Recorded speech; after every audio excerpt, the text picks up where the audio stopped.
What is up, everybody? It is me, Zoom Plays, and welcome back to the channel. Welcome back to some more Doki Doki Literature Club. If you missed last night's stream, links are in the description to go watch the stream. There will be highlights after I just need to put them together. Today, if you missed last night's stream, then go watch that before you watch this. We are doing Trust Part 2, and then we are starting Understanding Part 1 and Understanding Part 2. I do want to tell you right now that I am still going to do the secrets because there are still a ton of different secrets. Because if you go into pictures, a lot of secrets around this game. Like, there's still a lot more secrets to uncover, even though these two things aren't very new. I've seen these two before, but sketches, promo, I don't know what that all is. But anyways, if you like this series, then why not hit that like button, subscribe if you want to. You could change your mind later. And let's get into this. Side Stories Part 2. What do you got to offer me? Another day passes in a flash, and it's already time for the next club meeting. Although Monica should have come up with a plan for today's club tasks, she hasn't been able to shake her anxiety after reading Sayori's poem. I'm so stupid. How did I let myself be the center of attention? Sayori's going to be through these kinds of feelings. Sayori's going through these kinds of feelings, and I'm letting her comfort me instead of the other way around. What kind of club president does that? This whole time, I didn't think to ask about her own feelings. So much for the stupid vision. Sayori enters the clubroom with her usual smile. But upon seeing downcast Monica, her smile quickly fades into an expression of concern.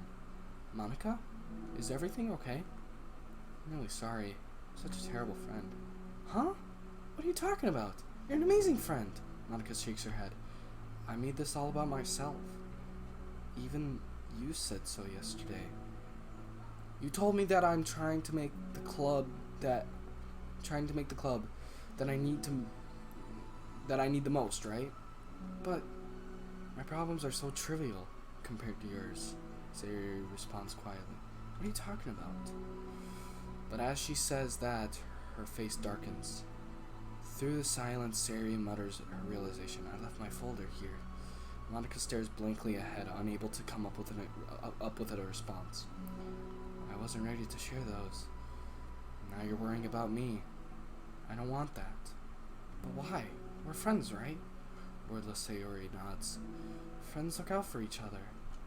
I want to be here for you as much as you're here for me.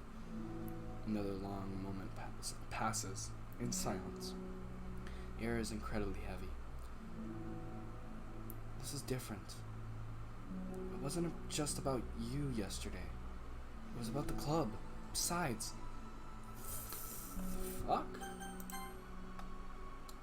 things were so happy yesterday. You don't need to do this all of a sudden. I don't want it. I like happy, so if you do this, then you're just being selfish. Monica massages her forehead, struggling through the frustrations of such a paradox. It's understandable that Sayori isn't ready to share certain things, but it's unfair as it is for Monica to pry. It's also painful for Monica to force herself to ignore the needs of her friend. Sorry I looked. Disrespected your privacy. No, I don't blame you for looking.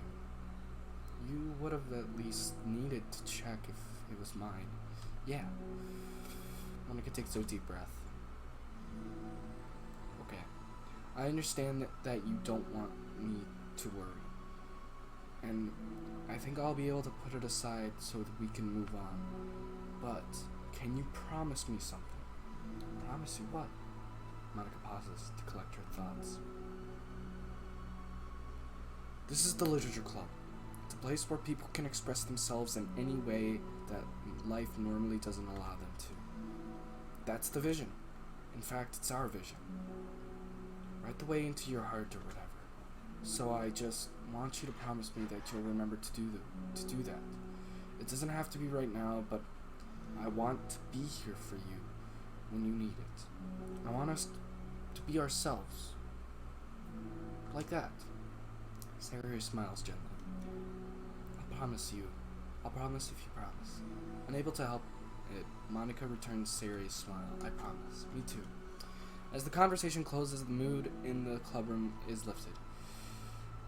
With that behind them, it's time to proceed with the club activities. So, want to teach me about poetry? Huh? But what about the recruitment? It's fine. We have plenty of time for that.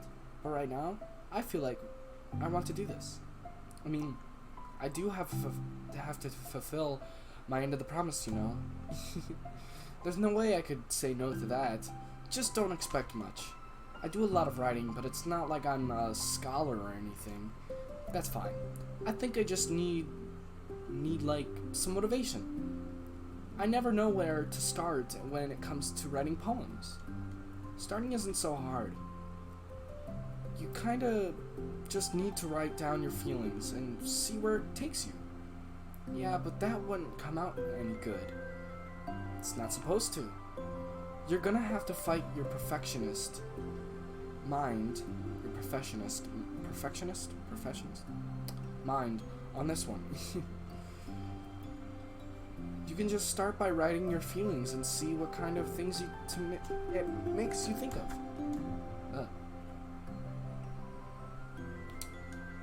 And then you could turn your feelings into a little story.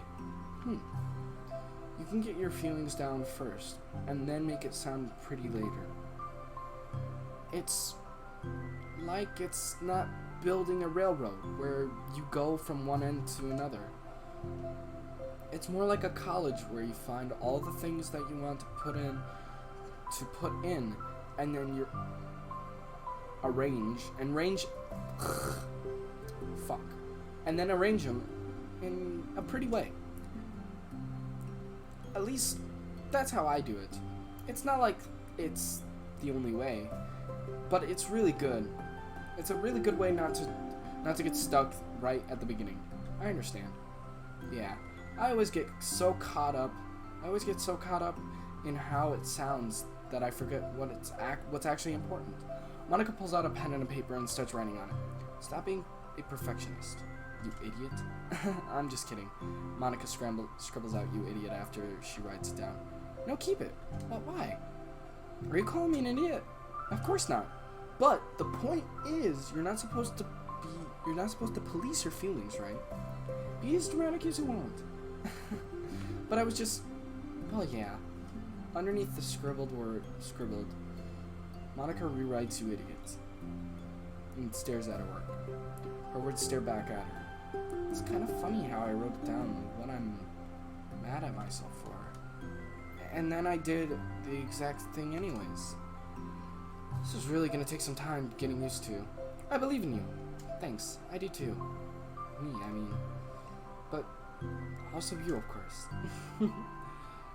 Monica continues to exercise, jotting down her thoughts. It's surprisingly quiet. Quite a struggle to write without overthinking it. But after a while, with Sayori's guidance and encouragement, Monica's sheets of paper begin to look fairly lively, prepped with all of her random thoughts. Phew! Monica looks up and down at her sheet. Gosh, I feel so tense looking at this. I hate it. But it's also kind of liberating. I can tell how hard you're trying. It makes me happy. I think you'll be good at writing poems. Don't give me too much credit. I'd have to try really, really hard at it. But I think it's something that I'll enjoy. It's something I'll enjoy doing. With you, Sayori beams. I'll stop here, but we still have time. Let's try to work out a new flyer for the club. I won't be picky about the language. Yeah, let's do it. Monica and Sayori proceed with their words. With each passing day, the two of them become more and more confident in the club. Not simply by their recruitment planning, but by their vision as well. As their board strengthens, so does the essence of the Literature Club. Finally, they begin to truly feel it's only a matter of time before they find more members. Yes! Another day passes. As usual, Monica is the first one in the club room. With her is a printout of the revised Literature Club flyer complete with all new ideas Monica and Sayori came up with. If only this was a flyer we gave to that one reading. If only this was the flyer we gave that one reading girl the other day. This is so much more attractive than the other old one, but the new catchphrase is featured clearly in the center of the flyer. Write the way into your heart. Surely common sense would say that one flyer writes from writes from the heart, not into the heart. But the message being delivered is that one can use writing to discover themselves. Hopefully Monica and Sayori had thought that it would be enough to garner some curiosity from students. Why do I feel so tense looking at this? Monica thinks back to her previous meeting when she performed the writing exercise. Was I always this bad at expressing myself? How am I supposed to be the president if I can't even demonstrate what a club is supposed to be about? The Literature Club is truly beginning to take form, but with that, the weight on Monica's shoulders only become heavier. Debate Club was always about rigid structure, forming airtight points and counterpoints, and delivering them with conviction. It was about the person on the outside.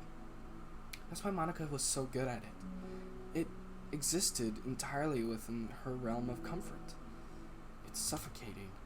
I need to break through all this mental wall. I need to learn to express myself for real. Monica pulls out a sheet of paper and grabs her pen. She presses the tip of the pen firmly against the paper. But her hand doesn't move. Instead, a tiny blot of ink collects around the tip of the pen. Monica lifts her pen and stares at the little blotch. For some reason, she feels compelled to run her finger across it.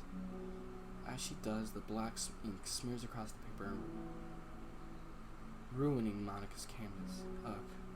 Out of spite for herself, Monica presses the pen once again, letting the ink collect. She creates a second smear on the paper. Come on, Monica, just move your hand. Monica writes. This is what I get for seeking perfection, a stain. Monica slides the paper away from her, and puts her head down on the desk.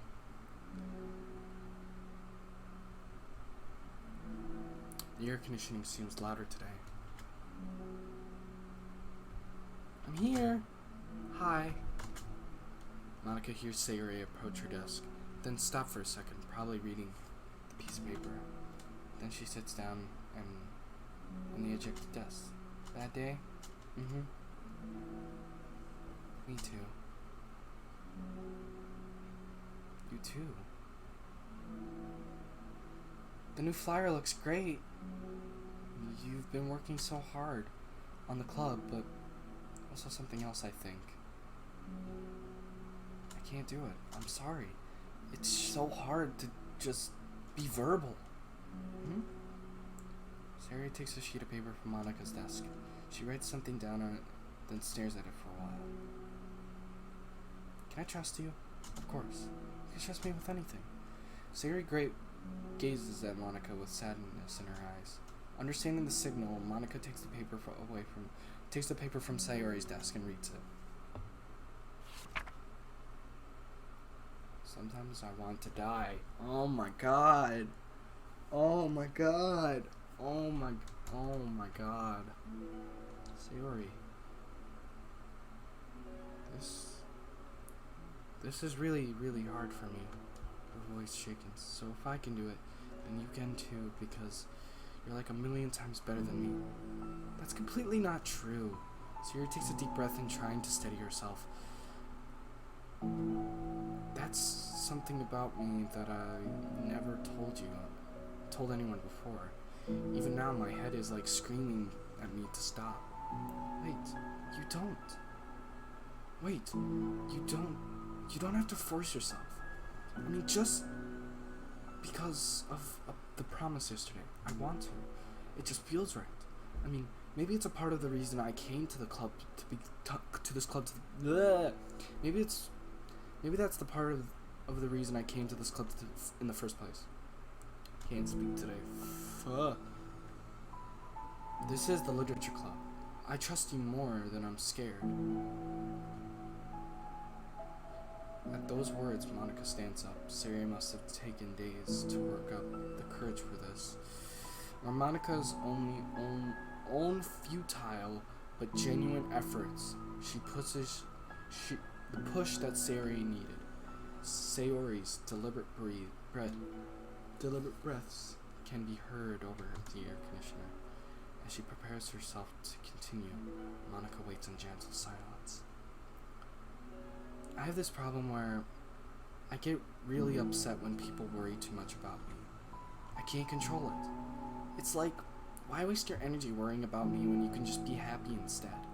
So, I never tell anyone these kinds of things, of thoughts that I have.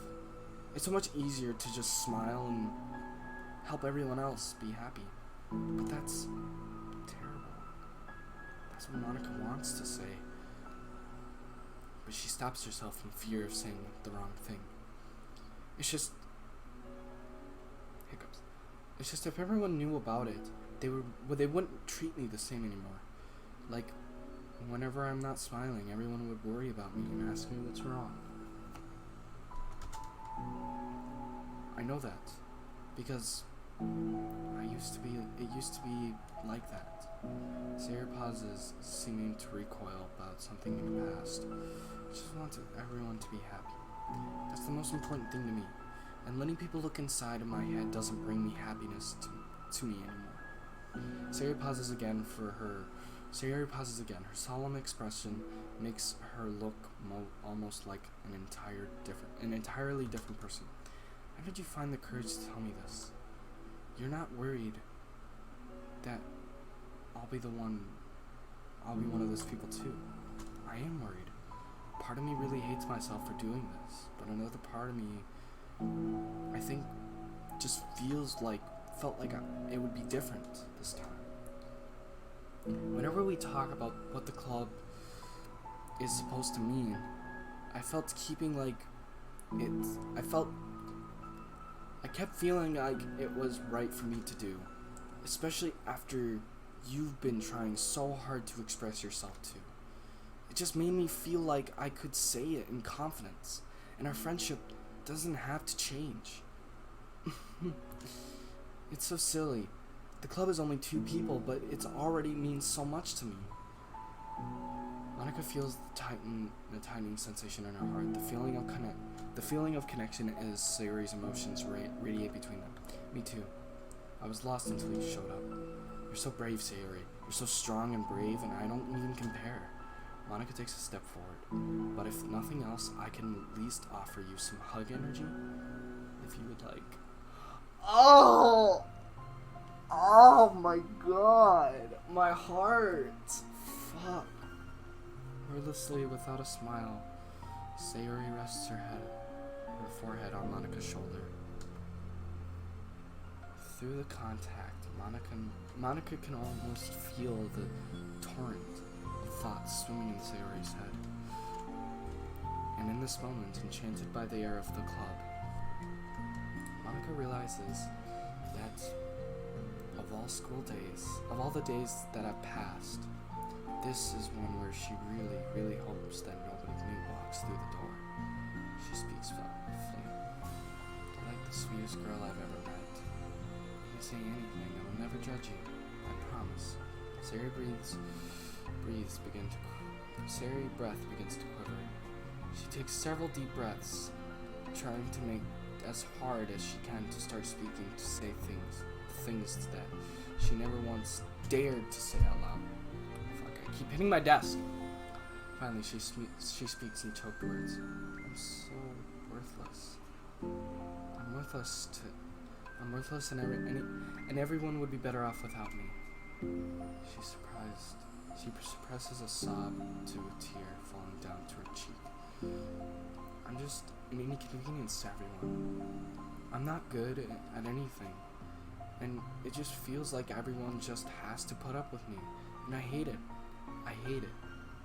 The more Sayori speaks, the more she fails to control her voice, falling victim to the overwhelming sadness clutching at her throat and chest. I don't want to have these thoughts. I want them to go away.